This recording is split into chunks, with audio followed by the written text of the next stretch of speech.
Artigo 100. Os pagamentos devidos pelas fazendas públicas, federal, estaduais, distrital e municipais, em virtude de sentença judiciária, far-se-ão exclusivamente na ordem cronológica de apresentação dos precatórios e à conta dos créditos respectivos, proibida a designação de casos ou de pessoas nas dotações orçamentárias e nos créditos adicionais abertos para este fim. Parágrafo 1º.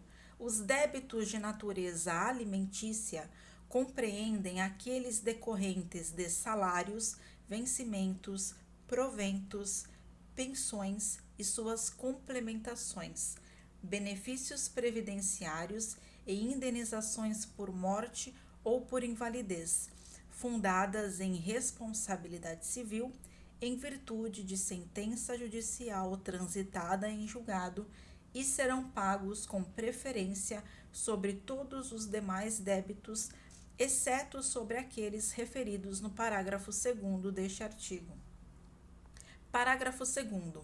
Os débitos de natureza alimentícia, cujos titulares, originários ou por sucessão hereditária, tenham 60 anos de idade ou sejam portadores de doença grave ou pessoas com deficiência, assim definidos na forma da lei, serão pagos com preferência sobre todos os demais débitos, até o valor equivalente ao triplo fixado em lei para os fins do disposto no parágrafo 3º deste artigo, admitido o fracionamento para essa finalidade, sendo que o restante será pago na ordem cronológica de apresentação do precatório.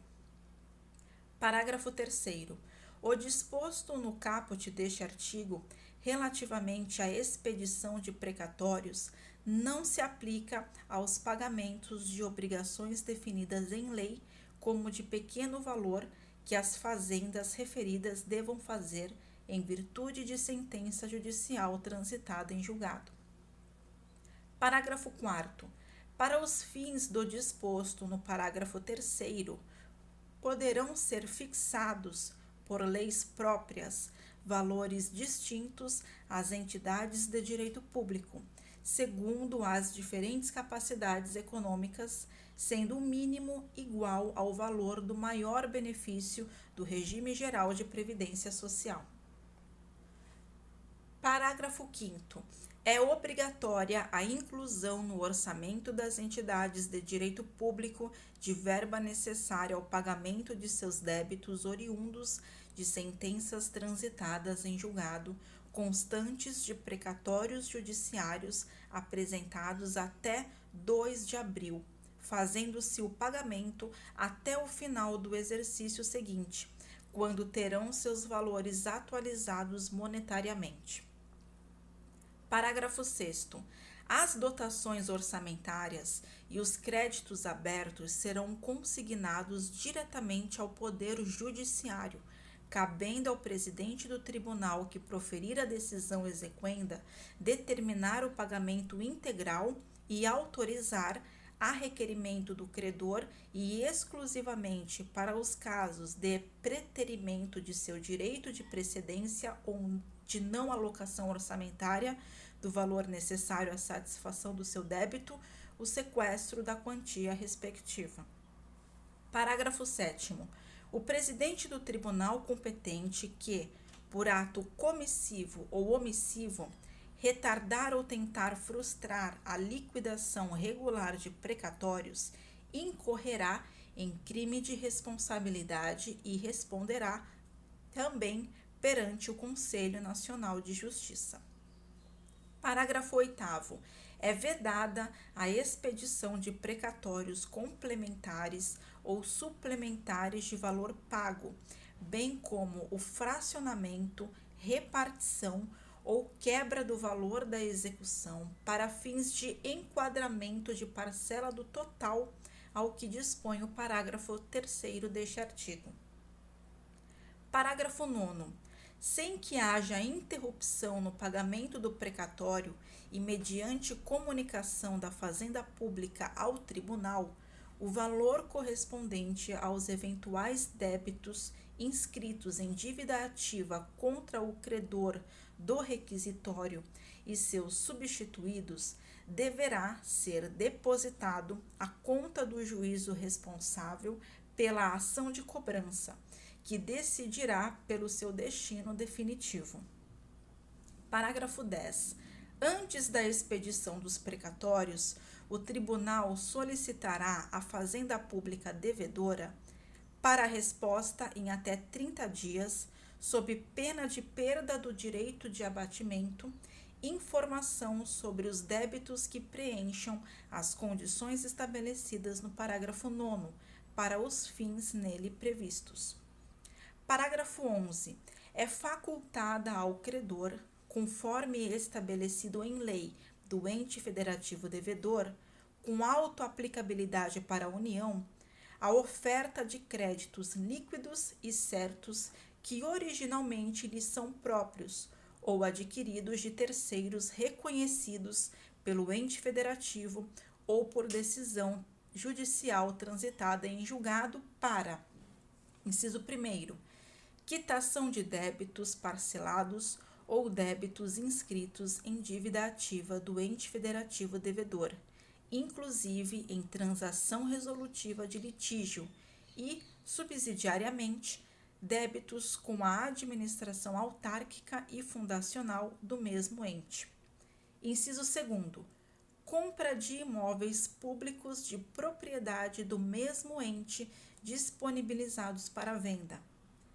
Inciso 3º, o pagamento de outorga de delegações de serviços públicos e demais espécies de concessão negocial promovidas pelo mesmo ente. Inciso 4º, aquisição, inclusive minoritária, de participação societária disponibilizada para venda do respectivo ente federativo ou, inciso 5º, compra de direitos disponibilizados para a cessão do respectivo ente federativo, inclusive, no caso da União, da antecipação de valores a serem recebidos a título do excedente em óleo em contratos de partilha de petróleo. Parágrafo 12. A partir da promulgação desta emenda constitucional, a atualização de valores de requisitórios após sua expedição até o efetivo pagamento, independentemente de sua natureza, será feita pelo Índice Oficial de Remuneração Básica da Caderneta de Poupança e, para fins de compensação da mora, incidirão juros simples no mesmo percentual de juros incidentes sobre a caderneta de poupança, ficando excluída a incidência de juros compensatórios. Parágrafo 13. O credor poderá ceder, total ou parcialmente, seus créditos em precatórios a terceiros, independentemente da concordância do devedor, não se aplicando ao cessionário o disposto nos parágrafos 2º e 3º. Parágrafo 14. A cessão de precatórios, observado o disposto no parágrafo 9º deste artigo, somente produzirá efeitos após comunicação por meio de petição protocolizada ao tribunal de origem e ao ente federativo devedor. Parágrafo 15. Sem prejuízo do disposto neste artigo, lei complementar a esta Constituição Federal poderá estabelecer regime especial para pagamento de crédito de precatórios de estados, Distrito Federal e municípios, dispondo sobre vinculações à receita corrente líquida e forma e prazo de liquidação. Parágrafo 16. A seu critério exclusivo e na forma da lei, a União poderá assumir débitos oriundos de precatórios de estados, Distrito Federal e municípios, refinanciando-os diretamente. Parágrafo 17. A União, os estados, o Distrito Federal e os municípios aferirão mensalmente, em base anual, o comprometimento de suas respectivas receitas correntes líquidas com o pagamento de precatórios e obrigações de pequeno valor. Parágrafo 18. Entende-se como receita corrente líquida, para os fins de que trata o parágrafo 17, o somatório das receitas tributárias, patrimoniais, industriais, agropecuárias, de contribuições e de serviços, de transferências correntes e outras receitas correntes, incluindo as oriundas do parágrafo 1º do artigo 20 da Constituição Federal, verificado no período compreendido pelo segundo mês imediatamente anterior ao de referência e aos 11 meses precedentes, excluídas as duplicidades e deduzidas. Inciso 1º. Na União, as parcelas entregues aos Estados, ao Distrito Federal e aos municípios por determinação constitucional. Inciso 2º. Nos Estados, as parcelas entregues aos municípios por determinação constitucional. Inciso 3º. Na União, nos Estados, no Distrito Federal e nos municípios, a contribuição dos servidores para custeio de seu sistema de previdência e assistência social e as receitas provenientes da compensação financeira referida no parágrafo 9º do artigo 201 da Constituição Federal. Parágrafo 19.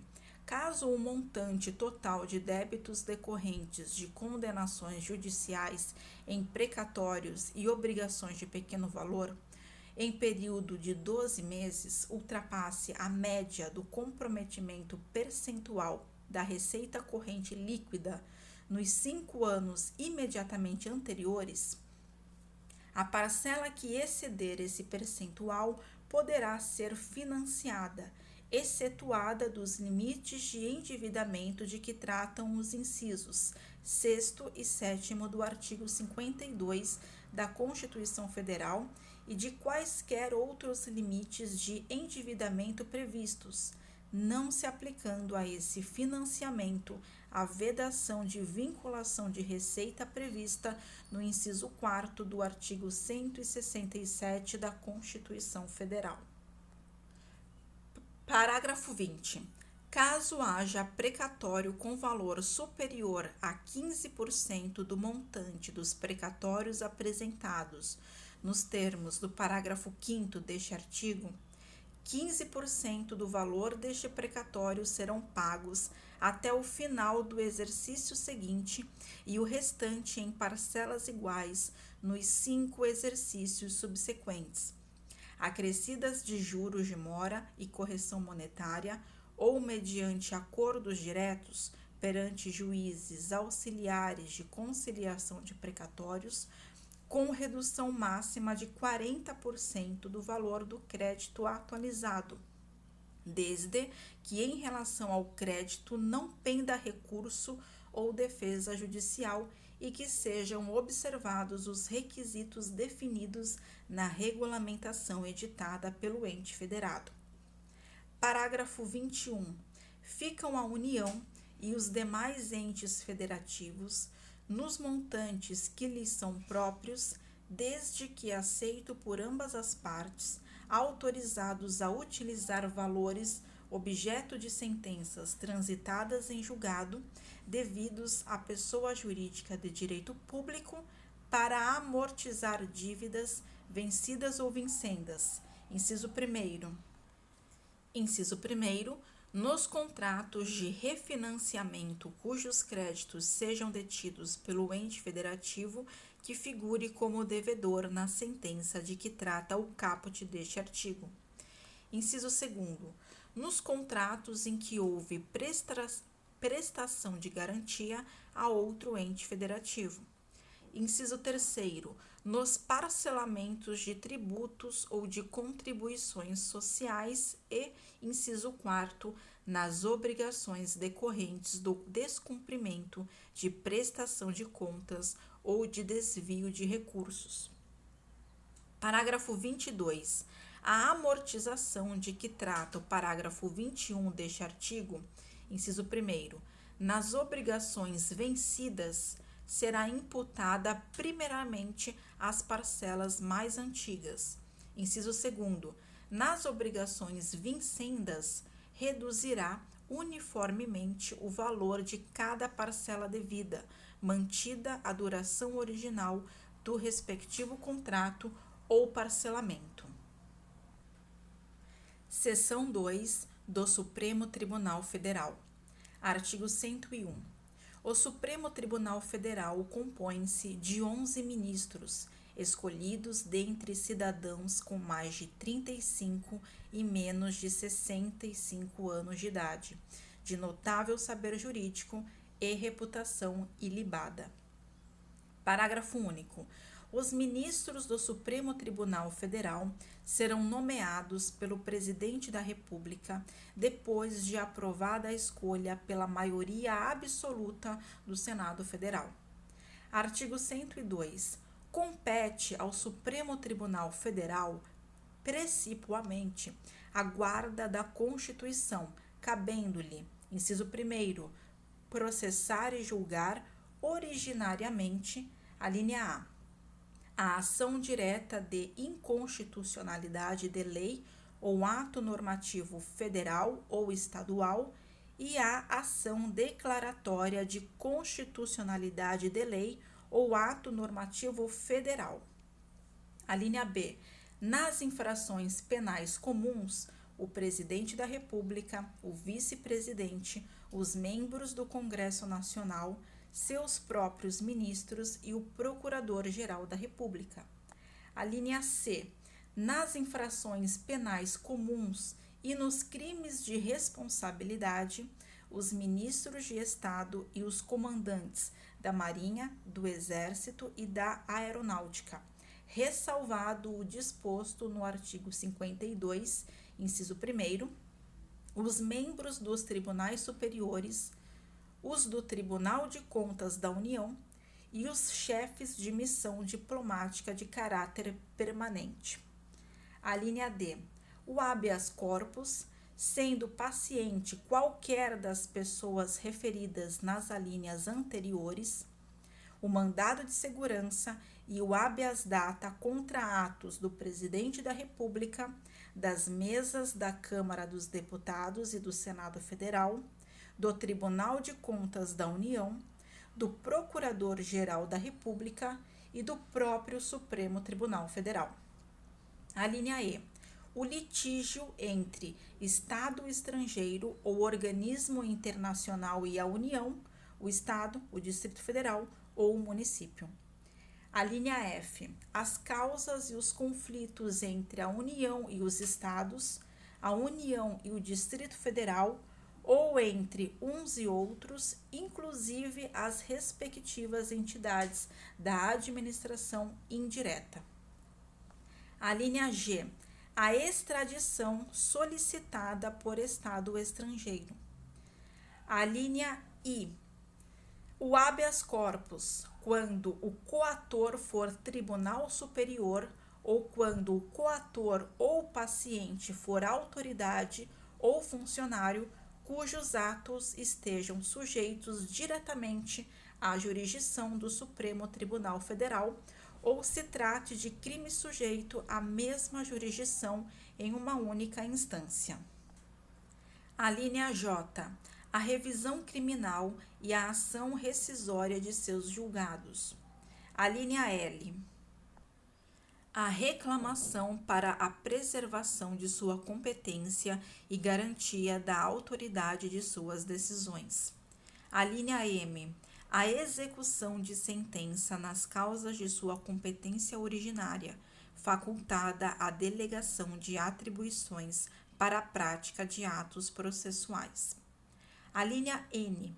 A ação em que todos os membros da magistratura sejam direta ou indiretamente interessados, e aquela em que mais da metade dos membros do tribunal de origem estejam impedidos ou sejam direta ou indiretamente interessados. Alínea O. os conflitos de competência entre o Superior Tribunal de Justiça e quaisquer tribunais, entre tribunais superiores ou entre estes e qualquer outro tribunal. A linha P. O pedido de medida cautelar das ações diretas de inconstitucionalidade. A linha Q. O mandado de injunção quando a elaboração da norma regulamentadora for a atribuição do Presidente da República, do Congresso Nacional, da Câmara dos Deputados, do Senado Federal, das mesas de uma dessas casas legislativas, do Tribunal de Contas da União, de um dos tribunais superiores ou do próprio Supremo Tribunal Federal. A linha R. As ações contra o Conselho Nacional de Justiça e contra o Conselho Nacional do Ministério Público. Inciso 2º. Julgar em recurso ordinário. A linha A. O habeas corpus, o mandado de segurança, o habeas data e o mandado de injunção decididos em única instância pelos tribunais superiores, se denegatória a decisão. A linha B. O crime político. Inciso 3º. Julgar, mediante recurso extraordinário, as causas decididas em única ou última instância, quando a decisão recorrida. A linha A. Contrariar dispositivo desta Constituição. A linha B. Declarar a inconstitucionalidade de tratado ou lei federal. A linha C. Julgar válida lei ou ato de governo local contestado em face desta Constituição. A linha D. Julgar válida lei local contestada em face de lei federal. Parágrafo 1º. A arguição de descumprimento de preceito fundamental decorrente desta Constituição será apreciada pelo Supremo Tribunal Federal na forma da lei. Parágrafo 2º. As decisões definitivas de mérito proferidas pelo Supremo Tribunal Federal